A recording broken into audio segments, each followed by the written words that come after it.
police des pêches, c'est une politique publique dont la responsabilité incombe au service d'État des affaires maritimes, à laquelle la marine va contribuer de manière déterminante compte tenu des moyens qui sont les nôtres.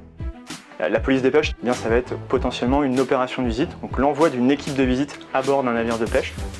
Ça va représenter aussi les vols de nos aéronefs, les patrouilles de tous nos navires qui vont reporter tous les navires de pêche qu'ils vont observer. Et ensuite, il y a un contrôle qui va être effectué ici au centre de fusion de l'information maritime de Polynésie. On vérifie si le navire qui a été observé, il a bien le droit d'être dans cette zone et de pêcher dans cette zone, est-ce qu'il a bien la bonne licence.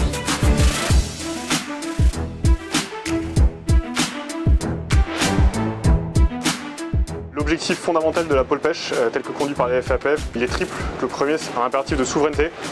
Donc ces eaux dépendent de la protection et de la souveraineté française. Il y a un impératif de protection des ressources et un impératif environnemental. Environnemental puisque donc, si la pêche est non contrôlée, il y a potentiellement des rejets de déchets, des pollutions. Il y a une mauvaise exploitation et un non-respect des règles environnementales. Et ensuite, forcément, une surexploitation des ressources. La police des pêches, elle aura lieu dans 3 espaces différents.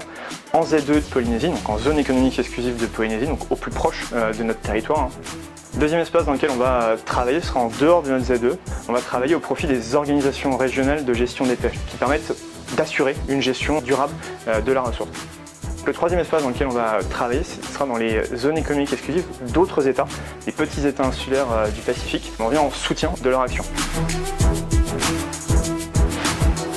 C'est un espace à l'échelle de l'Europe sur lequel on travaille avec des moyens qui sont comptés. On a ces outils satellites, on a nos aéronefs, les F-200 Guardian et le F-50 Triton. On a nos navires qui nous permettent d'assurer la protection de cette zone. La frégate de surveillance prairiale, le patrouilleur Outremen Terriero à Terriero et Terrail, le bâtiment de soutien et d'assistance outre-mer Bougainville, le patrouilleur de la gendarmerie maritime Le Jasmin et les remorqueurs.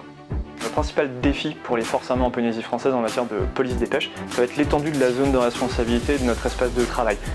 Un autre challenge de cette région sont les conditions météo du Pacifique, qui sont assez compliquées et qui peuvent parfois rendre difficiles les conditions d'accès à bord lorsqu'on projette une équipe de visite pour effectuer le contrôle à bord d'un navire de pêche.